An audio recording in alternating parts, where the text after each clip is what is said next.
እንግዲህ ዝና ዳጣን አገታት። እጅግ በጣም ያሳዝናል። መድብል አሁን ዝና እንደዛተበት በዙሪያ በጣም ብዙ ሰዎች አሉ። እስከ ዛሬ በእስር ቤት ስትኖር ነፃነት ኑሮ የምትኖረው ማንም ስለሌለህ ነው። አሁን ግን በዙሪያ በጣም ብዙ ሰዎች ስላሉ ችግር አትፍጠር፣ በሰላም ብትለቀኝ ይሻልሃል ብሎት ነበረ። እናም ከማምለጡ በፊት አሁን ዝና ከመድብል ካመለጠ በኋላ ዳጣን አግቶ አሰቃያት። እጅግ በጣም ያሳዝናል።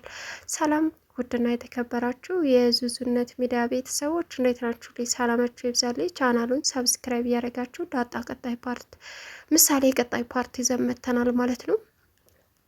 እንግዲህ ዳጣዬ ዝናን እንደፈራችው ይህ ዝሆን አረመኔ በጣም ያስፈራል ሊቀርብን እንዳለችው ዛሬ እንግዲህ ዳጣን እጅ ከፍንጅ ይዞ እያሰቃያት ይገኛል። ቀጣይ ደግሞ ምሳሌንና ቅድስትን የማይቀር ነገር ነው። እንዲሁም ሞገስን ከነሉላ ከእጁ እንደሚያስገባም አረጋግጦ ነገራቸው። አሁን ላይ መሀሌትና ኢፍራታ ደግሞ በኻሊብ ሙሲሳ እጅ ቁጥጥር ስር ይገኛሉ። እጅግ በጣም ያሳዝናል። ዳጣ ባልጠበቀችው ሰዓት ስትንቀለቀል የዝና እራት ሆናለች። ዝና አሁን ከምንም በላይ ደስተኛ ነው። እኔን አንቺ በፔንሳ ቆራርጠሽ ፊቴን ልታበላሽ ነበረ ማን እንደሆንኩ ስላላወቅሽ፣ አሁን ግን ስጋሽን ቆራርጭ ነው እምበላልሽ። ያ እንደ መላክ የምታዩ መድብል መቶ ያስጥልሽ እያለ ዝና እያሰቃያት ይገኛል። መድብል አሁን ከምንም ከማንም በላይ በጣም ደነገጠ። በዙሪያ ያሉ ሰዎች ብዙ ናቸው ብሎ እንዳስጠነቀቀው አስተዋለ። እንደፎከረው አደረገው። ይህ አረመኔ አሁን ዳጣን እንዴት ብዬ ነው የማስለቅቃት አለ። መጀመሪያ በዙሪያ ያሉ ሰዎች ብዙ ናቸው ብዬህ ነበረ። ይሄው ተብዙዎቹ አንዷ በእጄ ስር ገብታለች፣ ሌሎቹንም ቀስ በቀስ አስገባቸዋለሁ ሲል ምሳሌና ቅድስት መስለውት ደንግጦ ዝና የነገረውን ነገር አምኖ መድብል በጣም ደነገጠ። እቤት ሲሄድ ቅድስትና ምሳሌ አሉ። እሺ እንደዚህ ብሎ ይዛተብኝ ማንን ነው አላት። ዳጣ እንደሆነች ዳጣ ብደውል ስልኳ አይሰራ ትመጣለች ብዬ ብጠብቅ አልመጣች አለችው። ምን አለ እንግዲህ ለመጎስም ዳጣ እንደታገተች በዝና እጅም እንደሆነች መድብል ሲነግረው በጣም ደነገጠ። በቃሉ ላይ ነፃ ወጣን ስንል ደግሞ ድጋሜ ሌላ ችግር መጣ አላት። ምን አለች። በእርግጥ መድብል ፊርማ አስፈርሞ ነፃ እንደሚያወጣን ነበር ያሰበችው ሉላ። አሁን ግን ማንም ከዝና ነፃ እንደሚወጣ አረጋገጠች። በቃ አሁን ገደለን፣ ማንም አይቀርም። እባክን ሞጌ ከዚህ ሀገር እንውጣ፣ እሱን አትችሉትም ብዬህ ነበር፣ አንተ ግን አልሰማኸኝም አለችው። ቢሆንም እስካለን ድረስ እንጋፈጣለን፣ ዝና ጉልበት የለውም አላት። ኤፍራታና መሀሌት አሁን ኻሊብ ሙሲሳ ሰተት አድርጎ ይዟቸው ሄዷል። ኤፍራታን እያሰቃያትም ይገኛል። ዝናን የት አባሽ እንዴት አባሽ ነው የሄደው ሲላት አላየውም ስትልም አንቺ ቆሻሻ ልጁን መድብል የሚባለውን ሰውዬ አጠጥተሽ እንደገደልሽው እኮ ገደልኩት ብለሽ እንደደወልሽለት ነግሮኛል፣ ወደ አንቺም እንደመጣም ነግሮኛል። ስለዚህ የሬሳችሁን ያንቺንም የሱንም ማስቀመጫ ላክልኝ በማለትም ነግሮኛል። አንቺ ነሽ ሴራ ሰርተሽ የኔን እቃ መንካት ማለት ምን ማለት እንደሆነ አሳይሻለሁ። ዝናን ትፈሪዋለሽ አይደል? ከዝና በላይ እኔም ፍሬ፣ እኔ ምንም ማድረግ እችላለሁ።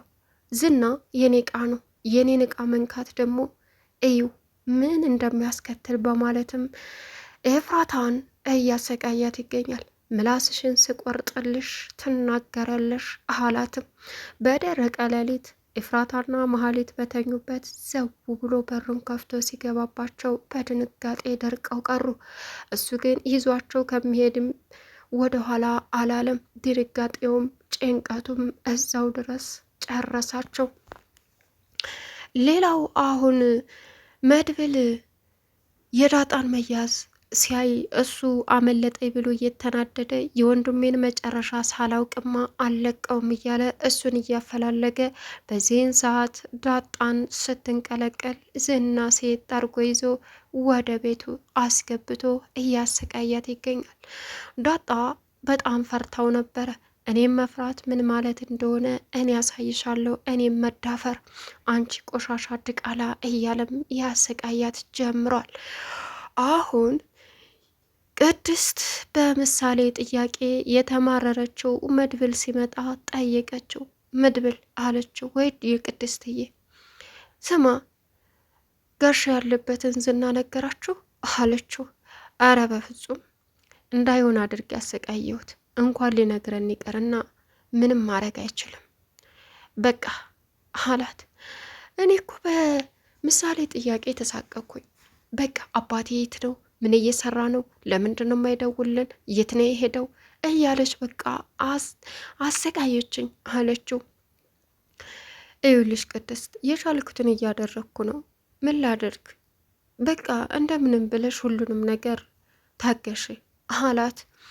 በእርግጥ ዝና ከመውጣቱ በፊት በሰላም ፍታኝ፣ ካልፈታኝ ሌላ ችግር ይፈጠራል፣ መቼም የማትወጣበት እያለው ነበረ። የወንድሜን የብሩክን ያለበትን የሚየል ሳትነግረኝ የትም ቦታ ቢሆን በፍጹም ልለቅህ አልችልም ሲለውም እንግዳውስ ያንተን ብሩክ አላየሁልህም በማለትም መልሶለት ነበረ። አሁን በዛን ሰዓት ዝና የሆነ ነገር አስተዋለ።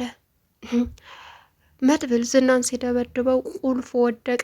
በዛን ሰዓት ቁልፉን አንስቶ ለመያዝ ልቡም ቢያስብም ግን መድብል እንዳያቅበት ዝም አለ። መድብል ተንደቱ ብዛት በሰዓቱ ዳጣን አንገቷን እንደ ጅብ ሲዘለዝላት ይሄ ሰው ሳይሆን አውሬ ነው እያለችም ጩሃ አስለቀቋት። ዳጣም የድንጋጤዋን ፔንሳዋን ጥላት ሄዳ ነበረ። እንዲሁም ደግሞ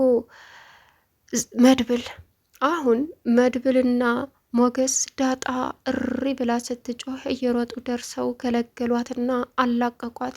ከዛም ዳጣ የሀውሬ ነው ብላ ወደ ውጭ ወጡ። ፔንሳውም እንዲሁም ቁልፉም እንደወደቀ አስተውሏል። መድብል እንዲረጋጋ ወደ ውጭ ይዘውት ወጡ። በዛን ሰዓት ዳጣ ግራ ተገባች። ሲቀጥል ዝና አሁን ያችን የወደቀይ ቁልፍ በእግሩና በእግሩ አጣባ አንስቶ እጇ ደረሳት። እሷን ለመፍታት በሚታገልበት ሰዓት ዳጣ የሆነ ነገር አሰበች። እናንተዬ ይህ ሰውዬ ፔንሳዋን እኮ እሱ ጋር ጥያታለሁ ሲነክሰኝ አለች። ታዲያ ጣይዋ አላት ሞገስ። ያማል እንዴ ሰንሰለቱን በፔንሳዋ ቆርጦ ቢያመልጠንስ አለችው። ምን እረ አንቺስ ጅልነት ጣና ምንድን ነው ደግሞ ፔንሳ ሰንሰለት ቆርጦ የሚያውቀው አላት። አራታም አትጃጃል አለች ዳጣ። ይህን ጊዜ መድብል የሆነ ነገር አስተዋለ። ኪሱን መዳበስ ጀመረ። ምን ሆንክ? ቁልፉ አለ። ቁልፉንም እዛችኋለሁ አለች። የዚህን ጊዜ ሶስቱም እየተሯሯጡ ወደ ዝና ሄዱ። እንዳሰቡትም ዝና ያንን ቁልፍ ፈቶ ለመሄድ ትግያ ላይ ነበረ። መድብል ደርሶ አንተ ውሻ ልትበላ ልታመልጥ ከዚህ አልና ቁልፊቱን አንጠልጥሎ አሳየው። መድብል ሌላ ችግር ከምትፈጥር በክብር ልቀቀኝ ብያለሁ፣ እመነኝ፣ በጣም ታሳፈትከኝ፣ የት ቤትህ የት ማያደርስህ ሲለውም ወይ በአንድ ፊቱ ግደለኝ አለው። መቼም አልገለህም፣ እመነኝ፣ እዚሁ ትበሰብሳለህ የወንድሜን ነገር ካልተናገርክ አለው። አላቅም ሲልም ኧረ እባክህ አታቅም? ያን ጊዜ መሀሌት ብሩክ የት ነው አይመጣም ስትል ምን ነበር ያልካት?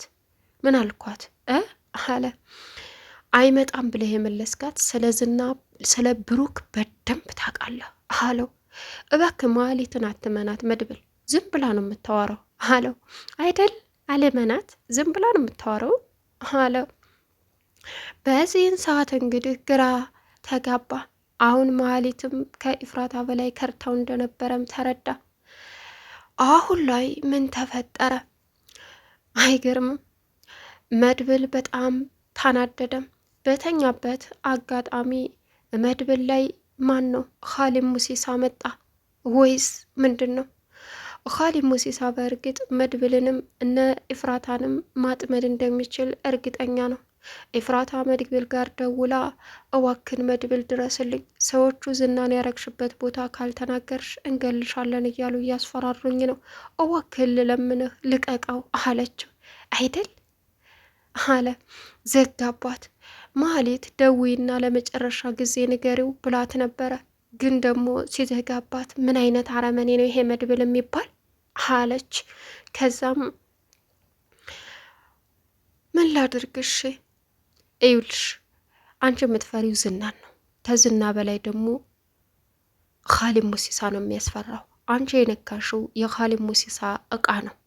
የኻሊብ ሙሲሳ እቃ ማለት ደግሞ መድብል ነው። አየሽ? ስለዚህ መድብል ከኻሊብ ሙሲሳ ጋር ዝና ከኻሊብ ሙሲሳ ጋር ሲወዳደር ምንም ነው። ስለዚህ መናገር ካልቻልሽ ይቆርጥልሻል አለቻት። ከዛም እፍራታ በጣም ተጨነቀች። ቀጠለችና ሰተት ብላ እነ ብሩክ ቤት ሄደች። መሀሊት ቅድስትን ስከፍትላት እሺ መሀሊት እትዬ መሀሊት አለቻት። አንቺ ቆሻሻ ትመጻደቅብኛለሽ? እኔና አንቺ ገና ያልተወራረደው ሂሳብ አለ። የት ነው ያ መድብል የሚባል አለቻት። አላቅም ወት አባቱ ሂዶ ነው የዝናን ዘለላውን የፀጉሩን ዘለላ ብትነካ እኔን አያደርገኝ ያልቅልሃል በይው አለቻት። ቆይ አንቺ የባልሽ መጥፋት ሳያሳስብሽ የዝና መያዝ ነው ያሳሰበሽ? የዝና መጥፋት ነው ያሳሰበሽ አለቻት። ዝም በይ አንቺ ቆሻሻ ብላ ተመለሰች። ማህሌት ኤፍራታ ጋር ስትሄድ የትደሽ ነው? ያቺ ቆሻሻ ተጫወተችብኝ ማ ቅድስት ተናደደች። ቻናሉን ሰብስክራይብ እያደረጋችሁ